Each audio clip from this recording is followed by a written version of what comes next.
सर्वांना नमस्कार. मी मृण्मयी चितळे तुम्हा सर्वांचं व्हर्च्युअल विरंगुळाच्या या दुसऱ्या कार्यक्रमात मनापासून स्वागत करते. आपला पहिला कार्यक्रम 24 डिसेंबर रोजी झाला होता. तर सुरुवात करण्यापूर्वी व्हर्च्युअल विरंगुळाच्या संकल्पनेचा मी थोडासा परिचय करून देते. ह्या सगळ्या लॉकडाऊनमध्ये जसं-जसं थोडं-थोडं उघडत गेलं सगळं, बाहेर पडता यायला लागलं, तरीही ज्येष्ठ नागरिक जे होते, ते बऱ्यापैकी त्यांच्या घरीच त्यांना राहावं लागत होतं. कारण ते ह्या व्हायरससाठी जास्त वल्नरेबल होते. मग त्यांना घरी राहून खूप कंटाळा येत असेल, म्हणून मग सगळ्या तरुण लोकांनी एकत्र येऊन त्यांच्यासाठी एक विरंगुळेचा कार्यक्रम करावा, या संकल्पनेने आम्ही एक ग्रुप तयार केला. आणि 24 डिसेंबरला आमच्यापैकी जे शास्त्रीय नृत्य, शास्त्रीय गाणं शिकतात, ते जे काय शिकले ते थोड्याफार प्रमाणात त्यांनी त्यांच्यासमोर सादर केलं होतं. तर असा हा ज्येष्ठ नागरिकांसाठी तरुण पिढीने एकत्र येऊन केलेला कार्यक्रम, अशी संकल्पना होती. त्यासाठी आम्हाला चांगला प्रतिसाद देखील मिळाला. आता हा दुसरा कार्यक्रम आहे आपला आणि यावेळेस काहीतरी वेगळं करायचं म्हणून आज आपल्यासोबत डॉक्टर सुचेता भिडे चापेकर या आहेत. त्या माझ्या गुरु देखील आहेत. मी गेले 7 वर्ष कलावर्धिनीमध्ये भरतनाट्यम शिकते आहे आणि त्यांचा जो अभ्यास आहे, तंजावर राजे आणि भरतनाट्यममध्ये त्यांनी दिलेले योगदान, यावर आज ते आपल्यासोबत संवाद साधणार आहेत. तर सुचेताताईंची ओळख खरं तर सगळेच आपण त्यांना ओळखतो. भारतभर त्या प्रसिद्ध आहेत. पण तरी त्यांची एक छोटीशी ओळख मी सर्वांना करून देते. त्या ज्येष्ठ नृत्यांगना, नृत्य दिग्दर्शिका आहेत. कलेसाठी कला, जीवनासाठी कला आणि स्वानंदासाठी कला, हे ब्रीदवाक्य घेऊन कलावर्धिनी नृत्यशाला ह्याची स्थापना त्यांनी केली. महाराष्ट्रभरात भरतनाट्यम शैली ही लोकांपर्यंत पोहोचावी, यासाठी त्यांनी उत्तम शिष्या देखील तयार केल्या आहेत, ज्या आज महाराष्ट्राच्या वेगवेगळ्या कानाकोपऱ्यांमध्ये क्लासेस घेत आहेत. त्याचबरोबर त्यांना संगीत नाटक अकादमी, एस.एल. गद्रे पुरस्कार, पंडिता रोहिणी भाटे पुरस्कार, महाराष्ट्र गौरव, महिला जीवन पुरस्कार आणि अशा अनेक वेगवेगळ्या पुरस्कारांनी त्यांना गौरविण्यात आलं आहे. आता फार उशीर न करता मी सुचेताताईंना रिक्वेस्ट करते, की आपण हा संवाद सुरू करूयात. तर ताई, माझा पहिला प्रश्न तुम्हाला असा आहे, की तुमची सरफोजीराजे भोसले आणि तंजावरचे भोसले आणि त्यांनी भरतनाट्यमसाठी दिलेलं योगदान, ह्याच्याशी तुमचा परिचय कसा झाला आणि कसा तुम्ही त्याचा अभ्यास करत गेला? सर्वप्रथम सगळ्यांना नमस्कार. आणि मृण्मयी, तू आणि तुझ्या सर्व मित्रमैत्रिणींचं कौतुक की तुम्ही हा विरंगुळासारखा ज्येष्ठांची कदर करणं, त्यांची काळजी घेणं, हे आपल्या संस्कृतीचा एक महत्वाचा भाग आहे आणि तो तुम्ही सांभाळताय, म्हणून तुमच्या सगळ्यांचं मनापासून कौतुक. आज हा छोट्यांचा ज्येष्ठांसाठी नसून ज्येष्ठांसाठी आणि तुम्हा सगळ्यांसाठी असलेला कार्यक्रम. मराठी रचना बद्दल आपण बोलणार आहोत. तंजावरच्या राजघराण्यात जे त्यांनी कलेसाठी जे योगदान दिलं, महाराष्ट्रात शिवाजी महाराज आणि त्यांच्या वंशजांची कारकीर्द, लढवय्ये त्यांची कारकीर्द सगळ्यांनाच माहिती आहे. परंतु शिवाजीचेच सावत्र बंधू व्यंकोजी हे तंजावरचे पहिले राजे होते आणि त्यांच्यापासून जवळजवळ 12 राज्यकर्त्यांनी या प्रांतावर राज्य केलं. आणि नुसतंच राज्य केलं असं नाही, तर तिथली कला संस्कृती खूप उत्तम सांभाळली. नुसताच त्याला राजाश्रय दिला असं नाही, तर स्वतः त्या कला शिकून, तिथल्या भाषा शिकून, साहित्य रूपाने त्याला खूप मोठं योगदान दिलेलं आहे.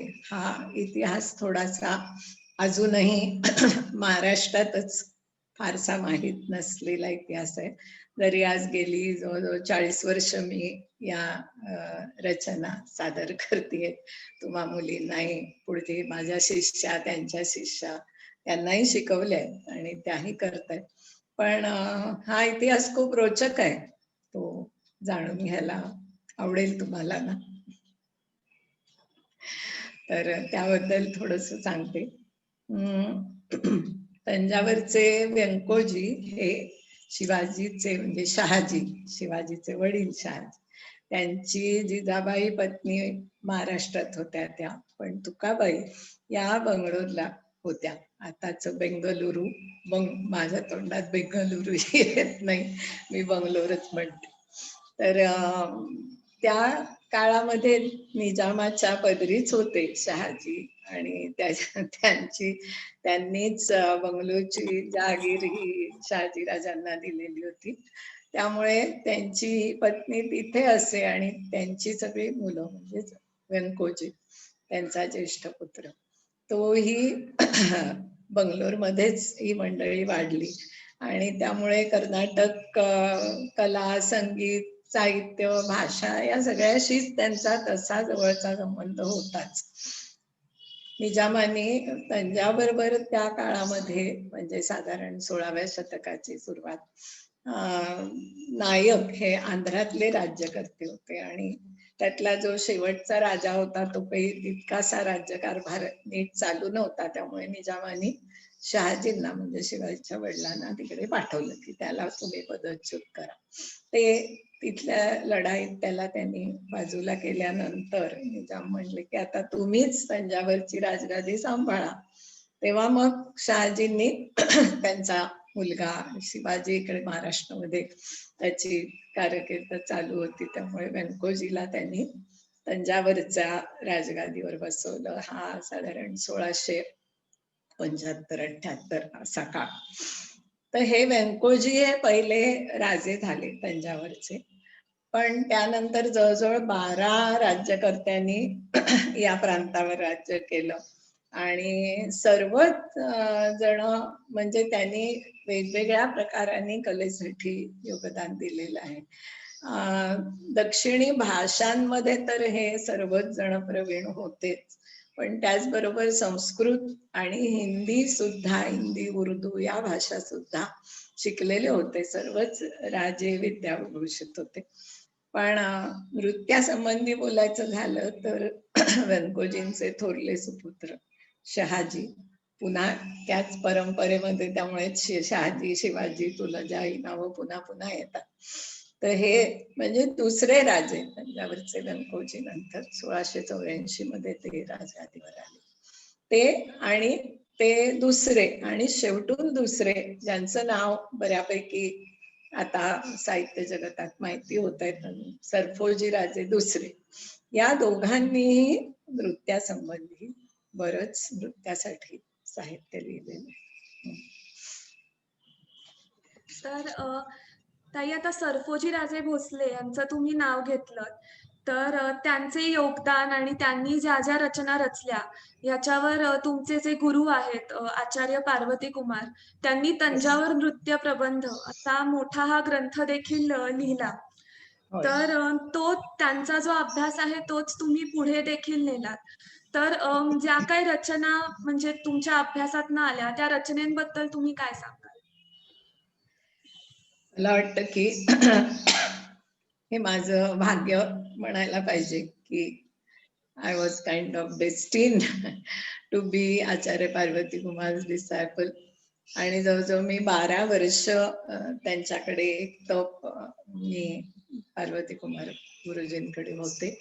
आणि ते नाव जरी पार्वती कुमार, त्या काळामध्ये अशी महाराष्ट्रीय कलाकारांची व्ही शांताराम, सी रामचंद्र वगैरे, तसं त्यांनी पार्वती कुमार हे त्यांच्या आईचं नाव पार्वती, ते नाव त्यांनी घेतलं होतं. पण ते महाराष्ट्रातलेच, मालवणचे मूळचे. पण मुंबईत येऊन त्यांना नृत्याची अत्यंत आवड असल्यामुळे ते याच क्षेत्रामध्ये त्यांनी करिअर करायचं ठरवलं. अनेक प्रकारच्या नृत्य नाट्य त्यांनी रचलेली होती, पण शेवटी त्यांना भरतनाट्यम याच शास्त्रीय नृत्य प्रकारात अधिक रस वाटू लागला. मुंबईतल्याच राजराजेश्वरी सारख्या एकच संस्था त्या काळात मुंबईत होती, ते तंजावरचे होते. त्यांच्याकडे ते शिकले. जिथे जिथे मिळेल तसे तिथे तिथे जाऊन त्यांनी कला आत्मसात केली. आता योगायोग असा की त्यांच्या हाती 54 साली पब्लिश झालेला तंजावरचं एक पुस्तक आलं, ज्याचं नाव तुला गंमत वाटेल, कोरव्याचे साहित्याचे जिन्नस, असं त्याचं गमतीदार नाव होतं. ते कोरवई हा तामिळ शब्द आहे, तुम्हाला माहिती आहे, तुम्ही डान्स शिकणाऱ्या मुलींना जती कोरवई निर्माण. कोरवई म्हणजे साखळी. तर साखळीचे साहित्याचे जिन्नस. आता जिन्नस हा सुद्धा खरं आम्ही वाणी सामान त्याचे जिन्नस हा शब्द आम्ही वापरायचो. आता मराठीत जिन्नस हा शब्द सुद्धा आढळत नाही. जिन्नस म्हणजे अमुक एक वस्तू. तर साहित्यिक वस्तू, साखळीच्या साहित्य वस्तू, अशा नावाचं हे पुस्तक होतं. आणि ते चालताना मास्तरांच्या, माझ्या गुरुजींच्या, पार्वती कुमारजींच्या असं लक्षात आलं की अरे सगळे रचना प्रकार तर भरतनाट्यम सारखेच वाटतायत. अलारिपूच्या ऐवजी अलारू असा शब्द होता. जतीश्वरम सारखीच रचना, पण शोल्ल नाव होतं, वर्णमला वर्ण होतं, पद होती अनेक, स्वरपद, आणखीनही वेगळेही काही प्रकार होते. तिलाना होता, त्याचबरोबर जक्किणी नावाचाही प्रकार होता. असे अनेक प्रकार त्यांना दिसले त्या पुस्तकामध्ये. आणि या सगळ्यातलं जे साहित्य होतं ते मराठी होतं. आणि त्यांनी त्यांचा इतका या विषयाने कब्जा घेतला की हे कसं असू शकतं, म्हणून मग ते त्याच्या इतिहासात शिरले. पुढे त्यांना साहित्य संस्कृती मंडळाने अनुदान पण दिलं, ते तंजावरला गेले. तर आणखीन एक या पुस्तकातला विशेष होता म्हणजे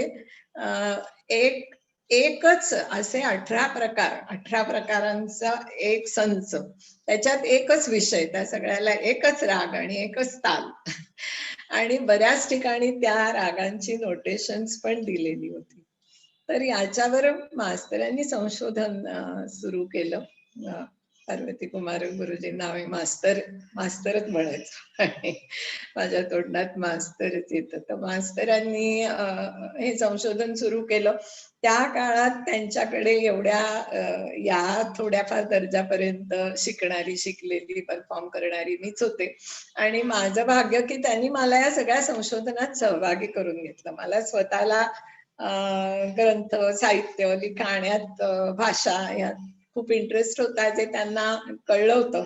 आणि त्यामुळे तुझा ऍक्च्युअली जो हा ग्रंथ म्हणालीस, तंजावर नृत्य प्रबंध, ते जे अनुदान मिळालं होतं ते साहित्य संस्कृती मंडळानेच हा खूप वर्ष लावली, 12 वर्ष लावली, पण तो प्रसिद्ध केला. आणि त्याचं बरेचसं लेखन हे माझ्या हातून घडलेलं आहे. म्हणजे मास्तर सांगत जायचे, काही काही गोष्टी त्यांनी आम्हाला शिकवलेल्या होत्या, मग त्या मी त्याची नोंद करत असे, मग ते करेक्शन देत, असं करून त्याचं पूर्ण नोटेशन या स्वरूपात सगळं मीच ते लिहिलेलं होतं.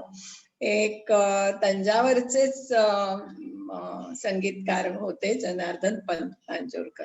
त्यांना मराठी पण येत होतं आणि त्यांना कर्नाटक संगीताची ते जाणकार होते. ऑल इंडिया रेडिओमध्ये ते वीणावादक होते, गायक होते. तर त्यांनी या सगळ्या रचना त्या दिलेल्या स्वरावर हुकूम, काही ठिकाणी स्वर दिलेले होते, पदांना वगैरे फक्त राग तालाची नावं होती, बाकी काहीच नव्हतं. तर ते तालामध्ये बसवण्यासाठी आधी भाषा मराठी कळायला पाहिजे. ती थोडी जुनी मराठी होती. त्या बाबतीतही मास्तरांनी गायडन्स मिळवलं आणि हे सगळं. आणि या सगळ्या रचना, जवळजवळ 25 एक रचना त्यांनी मला शिकवल्या, ज्याचा पहिला प्रयोग 18 रचनांचा मी 68 साली पहिल्यांदा मुंबईमध्ये केला होता. तर हे सगळं म्हणजे नुसतंच मला ते शिकवलं त्यांनी असं नाही, तर या पूर्ण कामामध्ये मला सहभागी करून घेतल्यामुळे माझ्या कल्पनाशक्तीला खूप चालना मिळत गेली. की मग हे सरफोजींनी लिहिलं होतं, सरफोजी आता शेवटून दुसरे राजे, मग एवढी सगळी परंपरा आधी होती, मग त्या राजांनी नसेल का काही केलं, त्यांनी नसेल का काही लिहिलं. त्यामुळे ही माझी जिज्ञासा मला पुढे तंजावरला घेऊन गेली की मग आणखी कोण होतं मागे, त्याच्या मागे, त्याच्या मागे. तर मास्तरांकडनंच शहाजींबद्दलही ऐकलं होतं की ते तिरुवारूर म्हणून तंजावरच्या जवळ एक गाव आहे, तिथे खूप जुनं असं त्यागेशाचं मंदिर आहे. त्यागेशा एक शिवाचंच रूप. आपल्याकडे जशी विष्णूची, खंडोबा विठोबा अनेक हे आहेत, तसं दक्षिणेमध्ये शिवाचे खूप सारे वेगवेगळे फॉर्म्स आहेत. त्याच्यातला हा त्यागेशाचे ते खूप भक्त होते आणि त्यांच्या सगळ्या पदांमधून त्यागेश त्यागून होत अशा त्यांची मुद्रा असते. तर हे सगळं मी मास्तरांकडून ऐकलं होतं, समजले होते. त्यामुळे मग मी या शहाजींच्या शोधात मी तंजावरला पोचले स्वतः. बरोबर.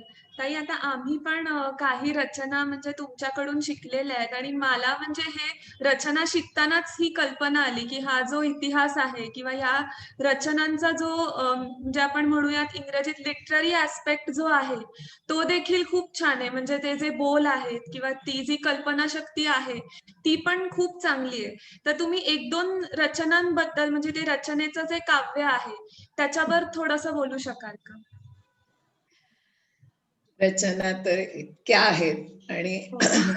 थोडंफार पारंपरिक रचनांमध्ये माझं बऱ्यापैकी शिक्षण झालं होतं. अनेक त्या क्षेत्रय्यांच्या रचना, तंजावर बंधूचे ज्यांचं खूप सारं साहित्य भरतनाट्यम मध्ये केलं जातं, त्यांच्या अशा अनेक रचना मी, धर्मपुरी सुब्बरायर, बऱ्याच जणांच्या रचना मी पारंपरिक पण शिकलेली होते.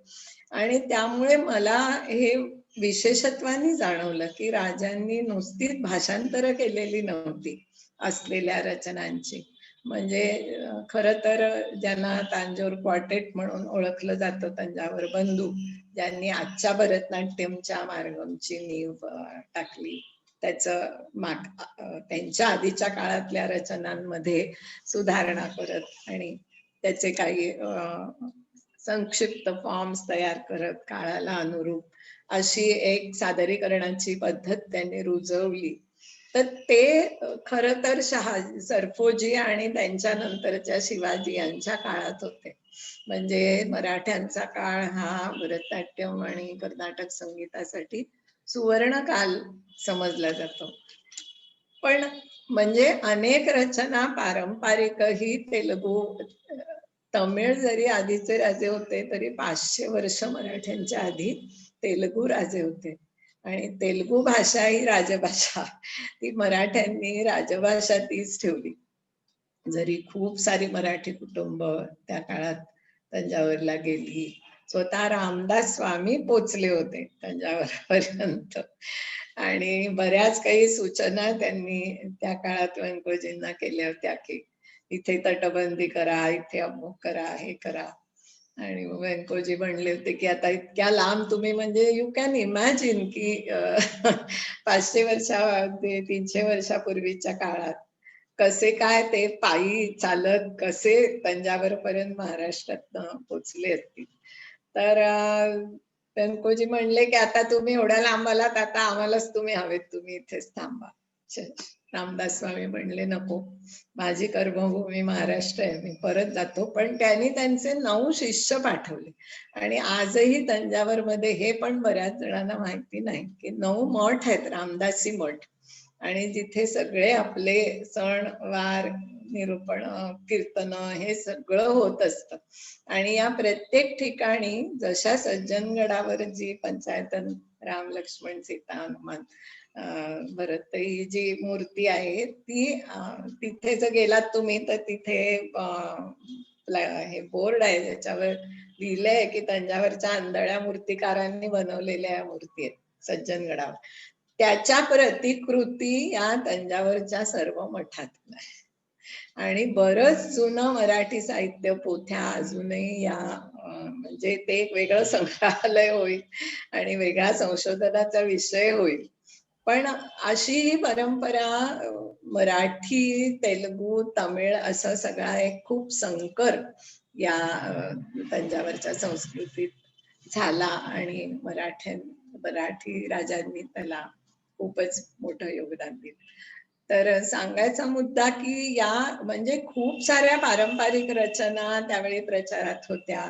देवदासी ही एक कुटुंब संस्था होती आणि त्या म्हणजे लग्न त्यांची होत असत, पण त्या नवऱ्याकडे राहायला मॅट्रिआर्चियल ज्याला सिस्टीम म्हणतात, त्रिसत्ताक पद्धत, पण त्यांना मान होता. म्हणजे अशा जवळजवळ 1000 देवदासी तंजावरच्या बृहदेश्वर मंदिराशी निगडीत होत्या असं अशी नोंद आहे. पण यांचं सगळं राहणं जेवण खाण हे सगळं देवालयाकडनं होत असे आणि त्यांनी फक्त देवालयाची सेवा करायची आणि त्यातल्या अनेक नृत्य करत असत. तर रचना पारंपरिक खूप असल्या तरी मराठी राजांनी स्वतःची कल्पनाशक्ती वापरलेली दिसते. आणि सरफोजी तर म्हणजे त्यांना तर पाश्चात्य भाषाही सगळ्या येत होत्या. ग्रीक, लॅटिन त्याचाही अभ्यास होता. रेव्हरंड श्वार्ट्झ म्हणून स्विस पाद्री होते, त्यांच्याकडे त्यांचं शिक्षण झालं होतं. त्यामुळे पाश्चात्य संस्कृतीतल्या पण चांगल्या गोष्टी त्यांनी आणल्या होत्या आपल्याकडे तंजावरमध्ये. त्यामुळे त्यांनी विषयही निवडलेले असे आहेत.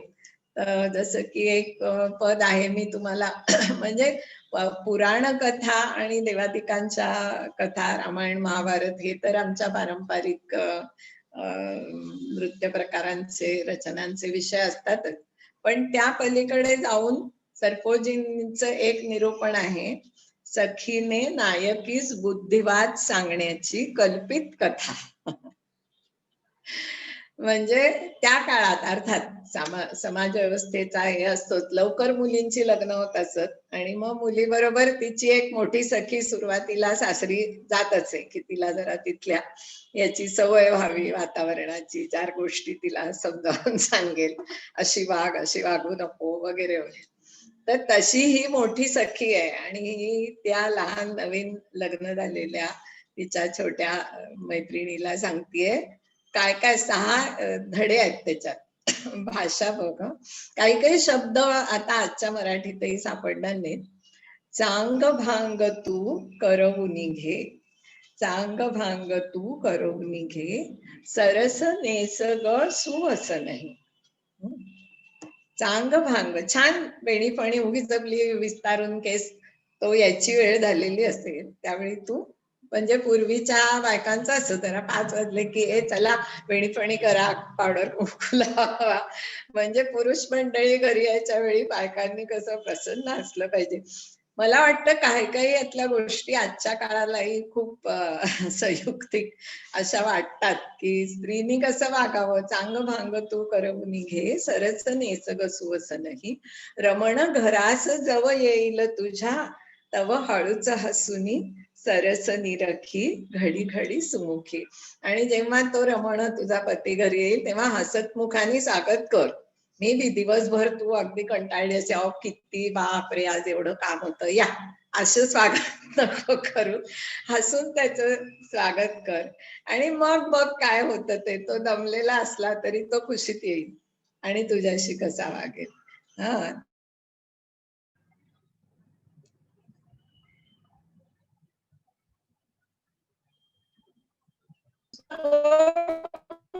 व्हिडिओ थोडासा अडकलाय. हा म्हणजे तो जरा मोठा आहे, त्याला सगळं माहिती आहे. ठीक आहे, हा, आता बरोबर आहे. ठीक आहे, ओके. तर तो सगळं जाणतो, पण त्यांनी थट्टा मस्करी केली तर उगीच चिडू नको, हे हो काय असलं काहीतरी असं काही करू नको. तो जसं बोलेल, तो जसं वागेल त्याला तसं रिस्पॉन्ड कर. पण हे सगळं सांगताना ती शेवटी तेही सांगते तयाशी बसवोनी शयनावरी सखी, मग हळूच पाय चुरुनी वंदुनी दवळी ठाक. म्हणजे त्याच्या पायाशी राहा, म्हणजे त्यांनी बोलावलं तर जाऊन मांडीवर ठाण मांडू नको, पण तू विनम्र राहिलीस की मग बघ तो तुला कसा वर उचलून घेतो. मग तू त्याच्या डोक्यावरही बसशील, त्याला हाताच्या मुठीत पण ठेवशील. त्याच्या आधीची ओळ काय आहे, तो तुझं न पुसता ग विनवू नको. म्हणजे एखाद दिवस तो ऑफिसमध्ये एवढं काम होतं, बाहेर चिडून आलेला आहे, मग सगळं अहो काय झालं काय झालं, कसं माझं काही असं काही करू नको. तो तुझं न पुसता ग विनवू नको, निज बुज तू जव पुशेल तव आदरी तयाशी. मग तो जेव्हा येईल ना तुझ्याकडे, तेव्हा मात्र तू आता कशाला, आता नका, आता नाही मी बोल असं करतो. तेव्हा आदरी, मग आदरी बरोबर आला का मूळ तुमचा परत, मग आता बोलते. तर अशा तऱ्हेचे ती बुद्धिवाद, तिला त्याला नाव पण असंच दिलंय, सखी दे नायकी बुद्धिवाद सांगण्याची कल्पित कथा, म्हणजे इमॅजिनेटिव्ह प्लॉट सुद्धा रचनांचे असायचे. शहाजींची तर पद फारच सुंदर आहेत, वेगवेगळे त्यांनी फॉर्म्स वापरले आहेत. एकामध्ये शिवपार्वतीचा संवाद आहे, तर ते नाट्यशास्त्र मध्ये काही लास्यांगांमध्ये उक्ती प्रयुक्ती म्हणजे उत्तर प्रत्युत्तर असं नायक नायिकेत घडत असे. तर ते एकट्या नायिकेनेच ते दाखवायचं असा तो नाटकातला एक संकेत होता काही नाटकांमध्ये. तर तशा प्रकारचं हे पद आहे. तर शिव ही नेहमीप्रमाणे वाट बघते. आता ही पार्वती अशी थोड्या मध्यम वयाची अशी या पदामध्ये दाखवलेली आहे. आता ही काही पुराण कथा नाही का, पुराणातला प्रसंग नाही, पण कवी इमॅजिन करतो की शिव आणि पार्वती मधला हा संवाद.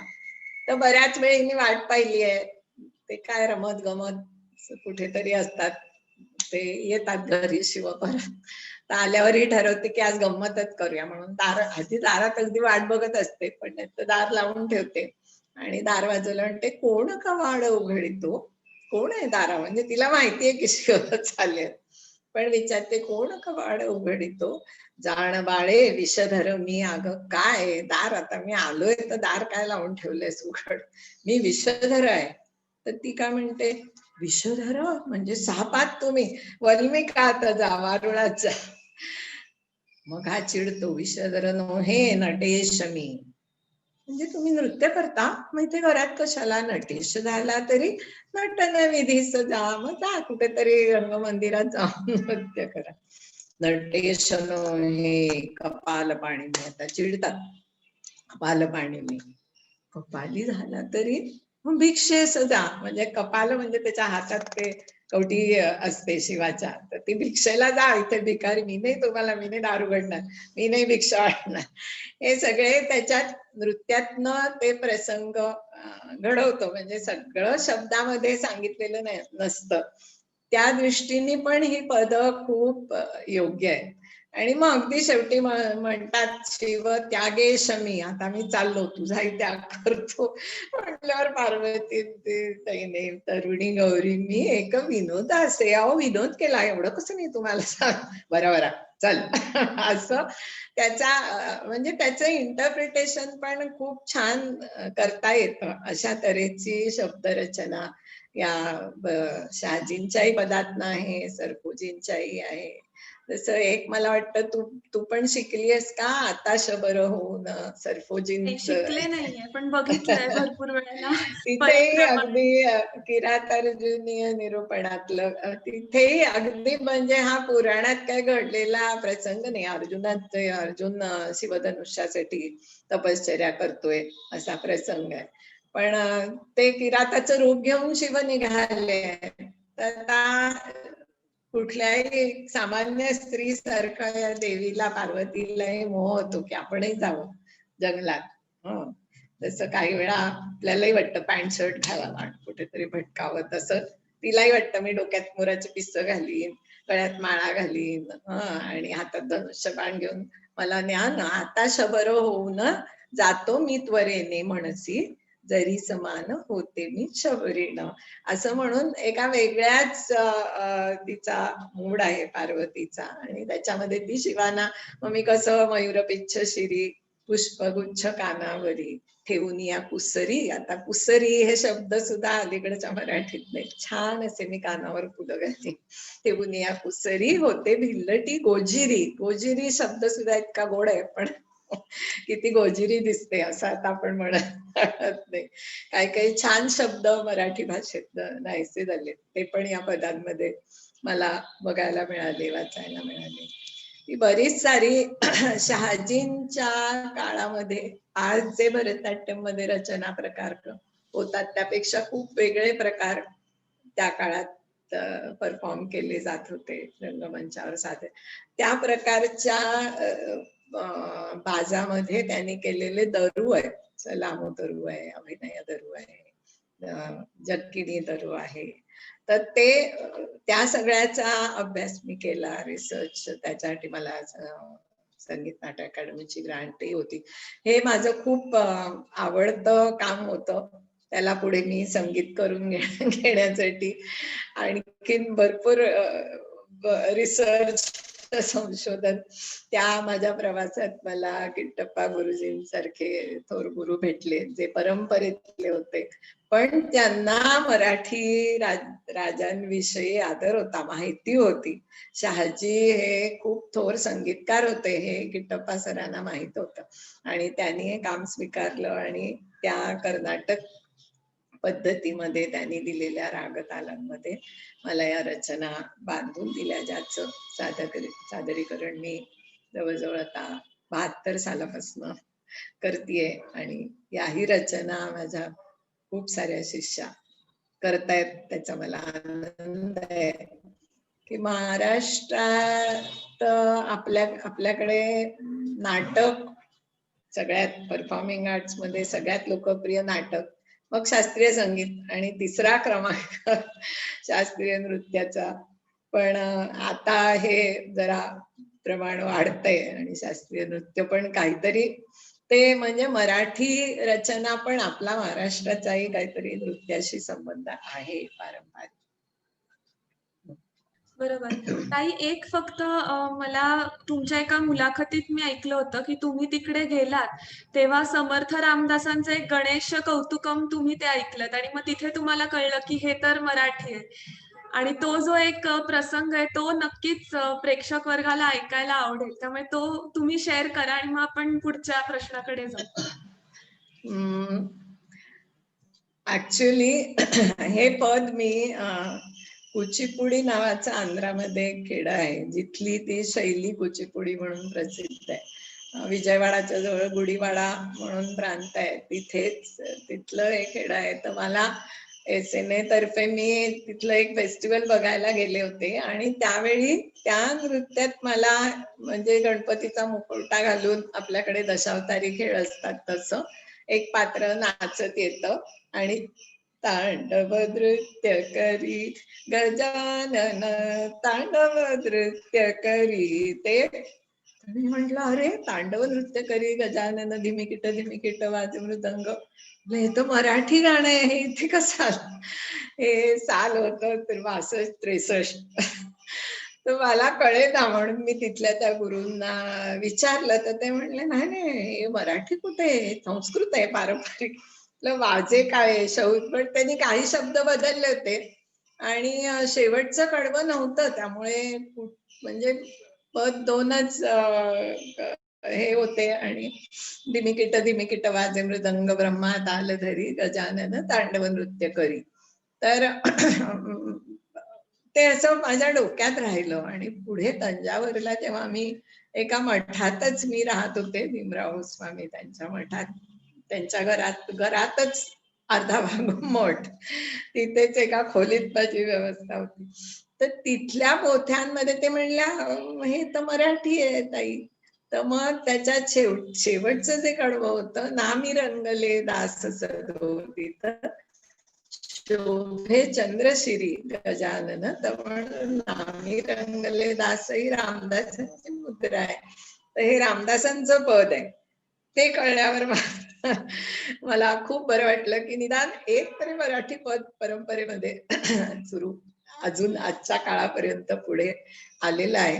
ऍक्च्युली कीर्तन परंपरा आपल्याकडेच आता म्हणजे काय हार्डली ऐकायला येतं, नामशेष झाल्यासारखी झाली आहे. पण साऊथ मध्ये कथा कालक्षेपम म्हणून कीर्तन खूप लोकप्रिय आहे.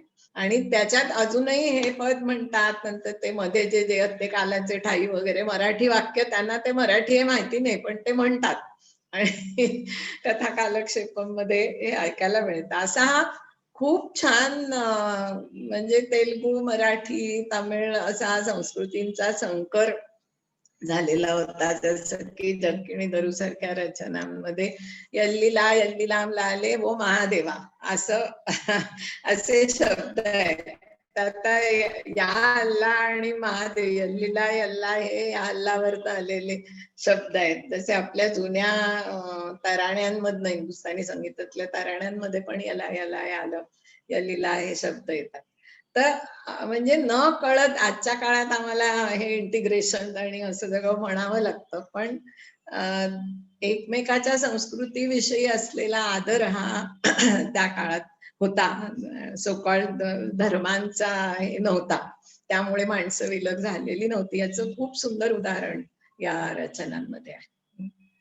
बरोबर. एकमेकांच्या संस्कृतीसाठी आदर. आणि मला म्हणजे एक असं वाटतं की स्त्रीचं चारित्र्य इतकं सुंदर तऱ्हेने ते फुलवलंय सरफोजी राजांनी.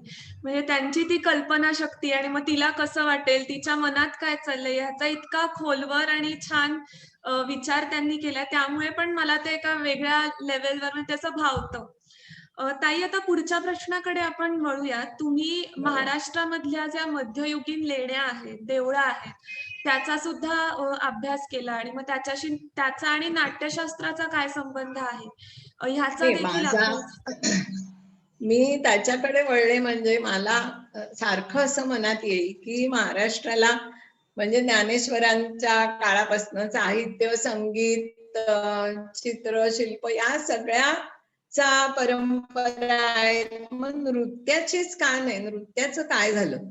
तर आपल्याकडे पण शास्त्रीय नृत्य असणार असा हे कुठेतरी जुन्या मंदिरांवर यांचा शोध घेतला पाहिजे. आणि सहज कोल्हापूरला एका कार्यक्रमाला गेले असताना, अर्थातच अंबाबाईला गेल्याशिवाय कोणीच बाहेर पडत नाही, आणि मी बाहेर बघत असताना मग ते खरं खूप जुनं चालुक्य शिलाहार काळापासूनच जुनं मुख्य मंदिर आहे. आणि बाहेर तर त्या इतक्या सुंदर मूर्ती मला दिसल्या की त्या नुपुरपादिका किंवा खूप ज्या तंजावरच्या बृहदीश्वरावर मी किंवा चिदंबरम किंवा या मंदिरांवर पाहिल्या होत्या. त्या काळात माझ्याकडे कॅमेरा सुद्धा नव्हता, मी हाताने स्केचेस वगैरे करून आणली.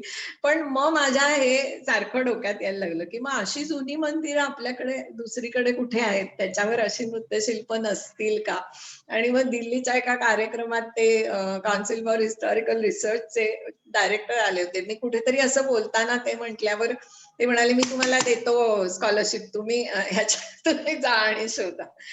तर मग मी म्हणजे अगदी पुण्याच्या जवळचं भुलेश्वर किंवा दादर मुंबईच्या मुंबईमध्येच असलेला अंबरनाथ, ही सगळी म्हणजे मी मध्ययुगीन मंदिरांकडे माझा थोडा मोर्चा वळवला. इथल्या डेक्कन कॉलेजमध्ये मला बरेच रेफरन्सेस सापडले.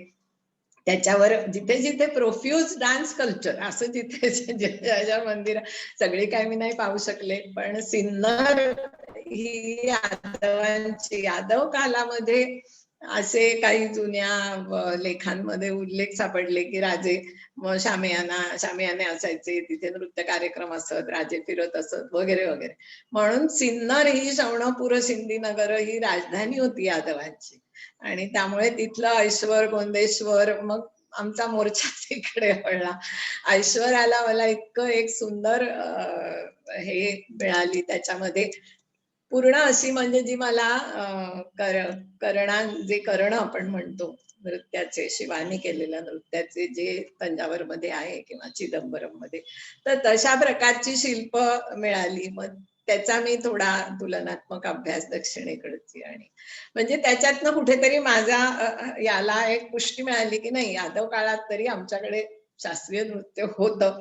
नंतर मुसलमानी अंमलात बऱ्याच गोष्टी घडल्या की ज्यामुळे स्त्रीला एक चूल माजघर हेच तिचं स्थान झालं, आणि जी स्त्रीने मुख्यतः पेलायची करायची कला ती पूर्णतः मागे पडली. म्हणजे तुलाही माहिती असेल की संगीत नाटकांची जेव्हा 100 वर्षापूर्वी आली तेव्हा पुरुषांचे पाठ स्त्रियांचे पाठचे पुरुषच करत असत आणि त्यातनच बालगंधर्वांचं नाव तर आपण सगळेच जाणतो. त्यामुळे स्त्री ही या कलेपासून थोडी वंचित झाली, पण आता पुन्हा गेल्या 40 वर्षाच्या 50 वर्षाच्या काळात स्वातंत्र्यानंतर पुन्हा आता सर्व या शैली माहीत झाल्या, त्याचं शिक्षण मिळू लागलं आणि आता तर विद्यापीठ स्तरावर पण या कला तुम्ही शिकू शकता. ही चांगली गोष्ट आहे. त्यामुळे कुठेतरी या मराठी रचनांमुळे थोडस, कारण त्या काळात ना फेस्टिवल्स खूप महाराष्ट्रात वेगवेगळ्या ठिकाणी सांस्कृतिक संचालनालयातर्फे होत असत आणि त्यामुळे अगदी म्हणजे जळगाव, नाशिक, नागपूर पर्यंत, अगदी बुलढाणा, नांदेड, जे फक्त बाजारभाव म्हणून आपण जी नावं वाचतो अशा गावी जाऊन सुद्धा मी नाचून आलेली. त्यामुळे लोकांना पहिल्यांदाच भरतनाट्यम कधी त्यांनी ऐकलेलंच नव्हतं, पण मग मराठीत बोलून मी सांगत असे आणि मराठी रचना म्हटल्यावर जरी त्या कर्नाटक संगीत आणि त्या पद्धतीतच होत्या तरी लोकांना एक इंटरेस्ट, मला असं वाटतं थोडंफार कुठेतरी झालं की एक आपली पण ही नृत्यशैली आपल्याकडे पण असू शकते, मराठीत पण असू शकते असा. खरंच ताई, तुमचं योगदान खूप मोठं आहे. महाराष्ट्रभरात ही शैली आज पोचलेली आहे. त्याच्यातच ताई तुमचं एक मोठं म्हणजे कॉन्ट्रीब्युशन आहे, ते म्हणजे नृत्यगंगा. तर नृत्यगंगाचा जन्म कसा झाला? तो पण एक प्रवास आम्हाला नक्कीच ऐकायला आवडेल. त्या प्रवासात त्या ह्याच्यापर्यंत आलोच आपण की मराठी आमच्या रसिकांकडनं पुढचा प्रश्न आला की आता मराठीत करताय, मग आपलं संगीत का नको? कारण कर्नाटक संगीत ही तितकीच हिंदुस्थानी संगीत इतकीच प्रगत अशी परंपरा आहे आणि दक्षिणेकडच्या सर्व राज्यांमध्ये आहे, पण उत्तरेकडे आणि महाराष्ट्रातही आपण जास्ती हिंदुस्थानी संगीत आपलंच केलं आणि त्यामुळे जरी ही पद मी करत असे ती मराठी भाषेतली होती किंवा शहाजींचं हिंदीही मी हिंदीतलं रचनाही मी करत असे, पण तरी देखील संगीत कर्नाटक आल्यावर त्याचा मराठीपणा अलीकडच्या काळात आता या ऑडियन्सला तो पचेना. सुरुवातीला गंमत म्हणून ते आवडलं, पण मग कळेना परत ते भरतनाट्यमच, म्हणजे आम्हाला नाही कळत असं. त्यामुळे मग मनात आलं की का नाही हिंदुस्थानी संगीतातून का नाही होऊ शकत. हा म्हणजे प्रश्न सोपा होता विचारायला, तेवढं करायला अजिबात सोपं नव्हतं, कारण मी पण खूप पारंपरिक कर्नाटक संगीत शिकले होते, मी ते एन्जॉय करू शकत होते, पण मला हे समजत होतं की त्याचे संस्कार इथे नसल्यामुळे उत्तर भारतात, महाराष्ट्रात ते त्याच्यापेक्षा मग हिंदुस्थानी संगीतातून का करू, म्हणून 70 सालापासून मी त्या गोष्टीच्या मागे लागले. पण ते करताना कुठेही भाषांतर करायचं नाही. जो 4 ओरिजिनल मूळ गोष्टींमध्ये असतो ती गंमत भाषांतरात नाही, रूपांतरात नाही, पण मग त्याच्याशी पारंपरिक रचनांशी समांतर जातील अशा मी पारंपरिक हिंदुस्थानी रचना निवडल्या. त्याच प्रकारचा एक क्रमाचा विचार केला, मार्गमचा विचार केला आणि त्यातही मला खूप म्हणजे हिंदुस्थानी संगीतातल्या मोठ्या मोठ्या लोकांनी खूप उत्साह दिला नाही. स्वतः रचना डॉक्टर प्रभाकर यांनी स्वतः रचना करून दिल्या. वसंतरावांनी मला सुरुवात मी नाट्यगीतांनी केली होती, वसंतराव देशपांडेंनी मला स्वतः गाऊन दिली की अगदी बरोबर आहे म्हणले, तू करा तुम्ही. मला खूप की अभिनयातच करायची खरी पद आहेत, आमची लोक आपली गात बसली आता तुम्ही. त्यामुळे त्या काळात नाट्य 80s मध्ये मी नाट्यगीत खूप केली आणि अजूनही करते, म्हणजे आता पुन्हा नाट्यगीतांची फॅशन आलेली, आता पुन्हा जास्ती करायला पाहिजे. तर तिथून सुरुवात झाली, पण मग तालातले गोष्टी आल्या. पंडित सुरेश तळवलकर त्यांनी खूप मदत केली समजून, कारण एक गाणं कानात होतं, गाणं माझ्या घरातही आईला पण आवड होती, ती पण शिकत असे आणि आपल्याला महाराष्ट्रात हिंदुस्थानी संगीत जणू आपलंच असं ते आपल्या कानात कानात असतं. पण ताल पद्धतीचा अभ्यास मात्र नव्हता हिंदुस्थानी. त्यामुळे ते या लोकांनी पंडित अर्जुन शेजवळ, सुरेश तळवलकर यांनी खूप सहकार्य केलं, खूप गोष्टी शिकवल्या, खूप गोष्टी करून दिल्या, ज्याच्यामुळे मी ही एक शैली म्हणून आज एक 70-80 रचना तरी माझ्याकडून झाल्या आहेत. माझ्या विद्यार्थिनी पण करतायत. कन्या माझी अरुंधतींनी तर तिचं पहिलं परफॉर्मन्स नृत्यगंगा मधनं केलं होतं. म्हणजे देहबोली मी वेगळी कुठली नाही वापरली, ती भरतनाट्यमचीच अडवू ज्याला आपण म्हणतो तेच. पण शेवटी नृत्य हे ज्याला आपण म्हणू की दृश्य संगीत आहे आणि त्यामुळे त्याचा जो काही परिणाम इम्पॅक्ट व्हायला हवा तो मी होऊन दिल्यामुळे काही थोडेफार फरक त्यात झाले असतील, कारण ती आता एक हिंदुस्थानी संगीतातून ते पुढे येत आहे भरतनाट्यमचं तंत्र, म्हणून मग मी त्याला नृत्य गंगा असं नाव दिलं. गंगा गंगा ही प्रत्येकालाच आपल्या गावातली नदी गंगा वाटते, प्रवाह परंपरा पुढे जाते. आणि आता मला म्हणजे आपण म्हणतो कुचिपुडी आंध्रची, भरतनाट्यम दक्षिणेचं, मणिपुरी, पण मला असं वाटलं की आता एक ऑल इंडिया स्टाईलच हवी, म्हणून हे कुठलं सुरुवात म्हणजे महाराष्ट्राची नृत्यगंगा असं असू नये, एक सगळ्यांनाच, कारण उत्तर हिंदुस्थानी संगीत आता दक्षिणेतही याचं खूप स्वागत झालं नृत्यगंगाचं. सगळ्यांना खूपच आवडलं. तिथेही मी मुद्दाम मला बोलावणं चेन्नईला आलं होतं नृत्यगंगा सादर करण्यास. तर ते लोकप्रिय होत आहे. अर्थात अजून त्याला पुष्कळ वाव आहे पुढे गोष्टी करायला, आणि त्याची काहीतरी बीज पेरण्याचं माझ्यातनं घडलं, याचा आनंद आहे की एक पुढे गेलं, थोडीशी परंपरा आपल्याला पुढे नेता आली, त्याला आजच्या काळाशी संयुक्तिक करता आलं, याचा आनंद आहे आणि ते आवडत आहे.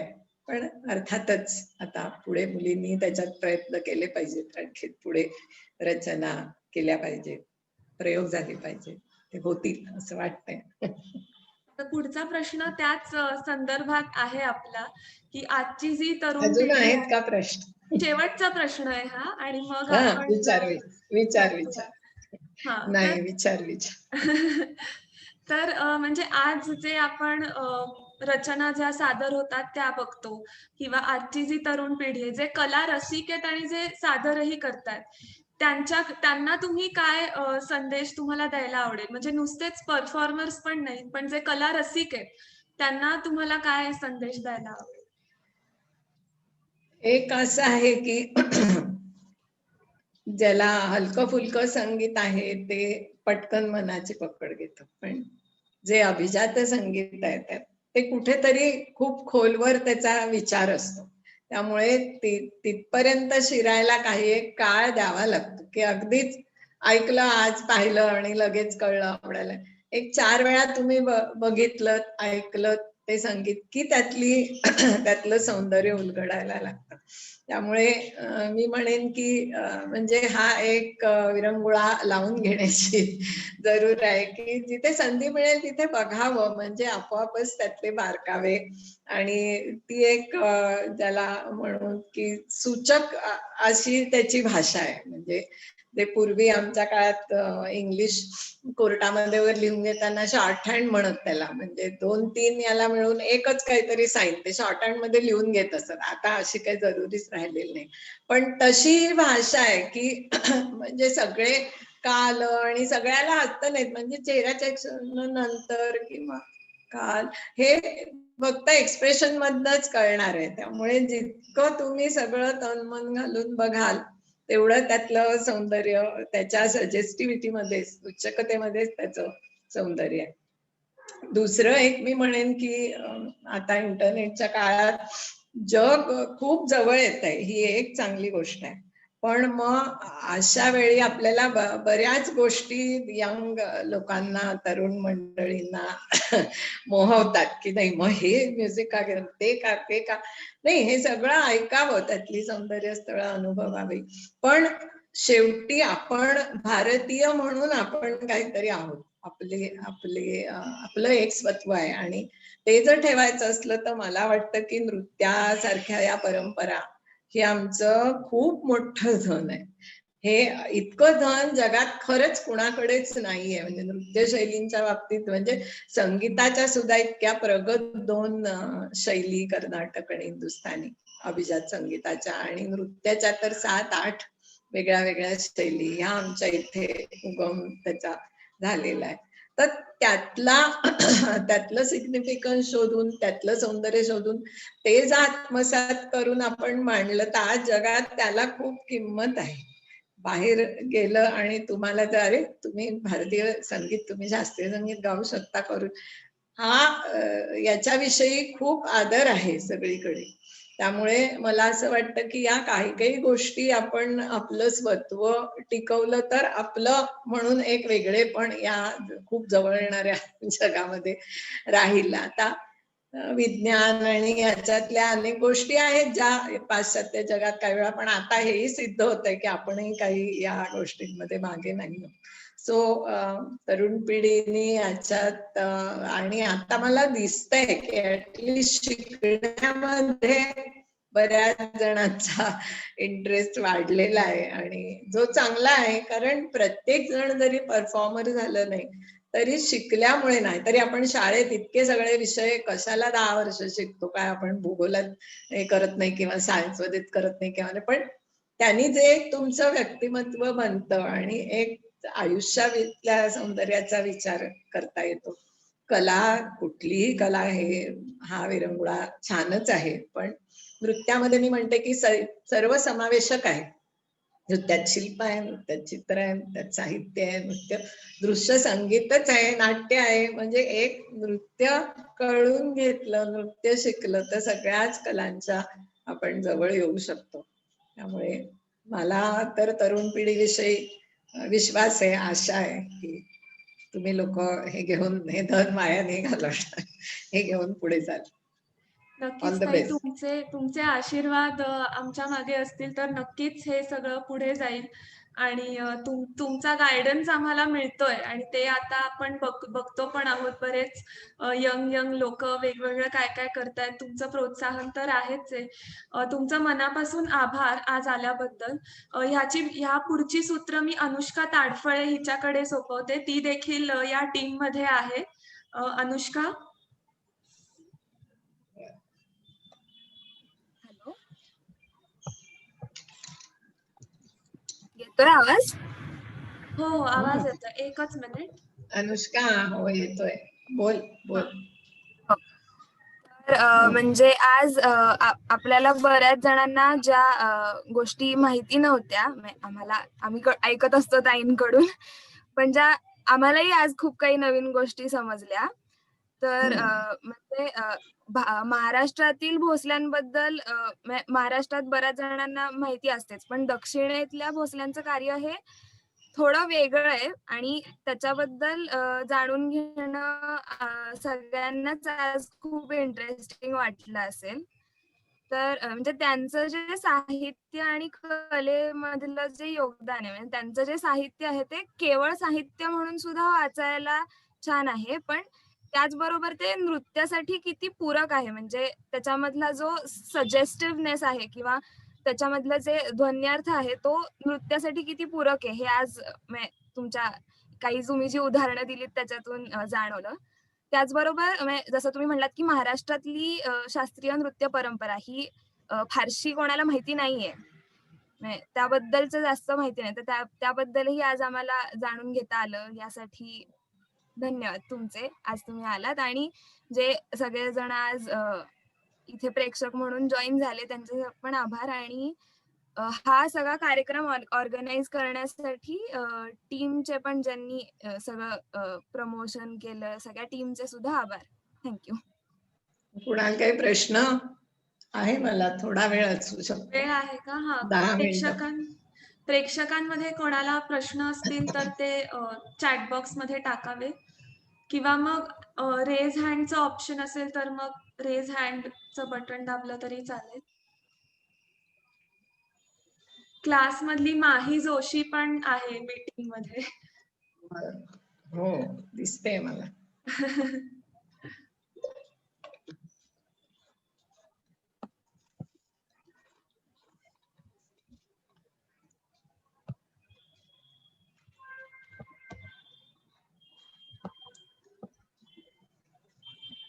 हा, चिरायू रसाणे, त्याला प्रश्न विचारायला आवडेल. चिरायू. हॅलो, नमस्कार ताई. मला असंच नमस्कार. कलेविषयी गोडी आहे आणि मी पण स्वतः शास्त्रीय संगीत शिकत होतो. प्रश्न असंच नाही, पण मला तुम्ही सांगितलेली माहिती खूपच इंटरेस्टिंग वाटली आणि आपल्याला सहसा ह्या माहितीबद्दल जाणीव नसते. आपल्याला पाठ्यपुस्तकात हे शिकायला नाही मिळत आणि त्याच्याबद्दल मी खूप ग्रेटफुल आहे की आज मी हे सेशन अटेंड करू शकलो आणि ही माहिती ऐकू शकलो. So thank you.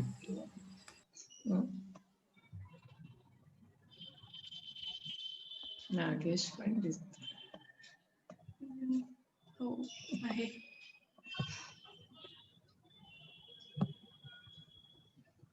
नागेशला नाही का काही प्रश्न?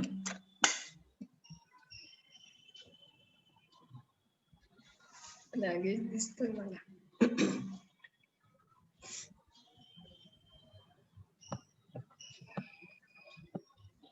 कोणाला प्रश्न नसतील तर मग पुढे जायचं. ताई, आलापिनी एक फक्त श्लोकाने आपण या कार्यक्रमाची सांगता करूयात. आलापिनी. नाव पण छान आहे, आलापिनी निसर. नमस्ते ताई. हो, नमस्ते. मी एक भजन गाऊन शेवट करते. भीमसेन जोशींचा आणि लता मंगेशकरांची एक कॅसेट आली होती, रामश्याम गुणगान नावाची. त्याच्यातलं राम का गुणगान करिये हे भजन, तर ते गाते. मी कथक शिकतेय गेली 11 वर्ष आणि एकदम आजचं सेशन खरंच खूप छान झालं, खूप एनरिचिंग. म्हणजे जरी मला भरतनाट्यम मधलं फार काही कळत नाही तरी मला खूप छान वाटलं ऐकून, इंटरेस्टिंग वाटलं त्याच्यामुळे. थँक्यू ताई.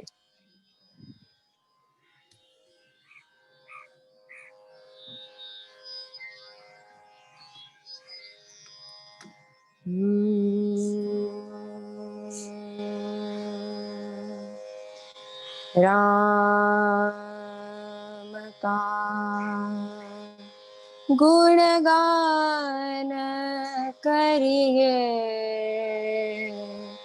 राम का गुणगान करिए, राम का गुणगान करिए, राम प्रभु की भद्रता का, सभ्यता का ध्यान धरिए, ध्यान करिए, राम का गुणगान करिए, राम का गुणगान करिए, राम का।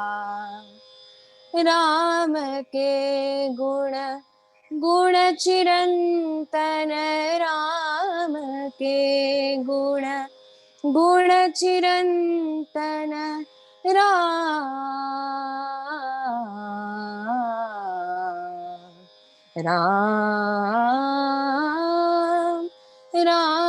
के गुण गुण चिरंतन, राम गुण सुमिरन रतन धन, राम गुण सुमिरन रतन धन, मनुजता को कर विभूषित, मनुज को धनवान करिए, ध्यान धरिए, राम का गुणगान करिए, राम का गुणगान करिए, राम का।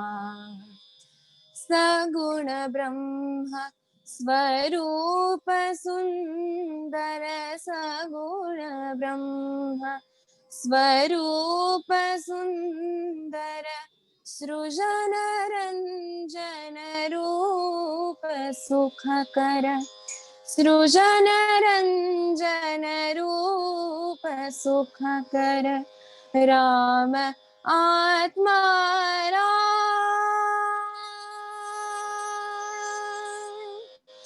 राम आत्मा राम आत्मा राम का सम्मान करिए ध्यान धरिए राम का गुणगान करिए राम का गुणगान करिए राम का गुणगान करिए राम.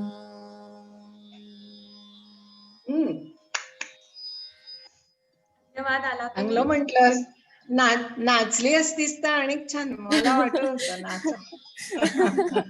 हे करतो आम्ही, हे भजन करते. हो हो छान मी आहे. बघितलंय ताई तुमचं. हो ताई मी मुकुलला परफॉर्म केलं होतं 2 वर्ष. मुकुल मध्ये परफॉर्म केलं बरोबर. होतं 2 वर्ष. Okay okay okay. हा. धन्यवाद ताई आज आल्याबद्दल. मी तुमचं सगळ्या टीमच्या वतीने मनापासून आभार मानते. तुम्ही वेळ काढून आलात थँक्यू. आणि नक्कीच आम्हा सगळ्यांना खूप छान वाटलं तुम्हाला ऐकून आणि आम्ही नक्कीच तुमचा संदेश मनात ठेवून आता पुढे काम करू. धन्यवाद ताई. थँक्यू.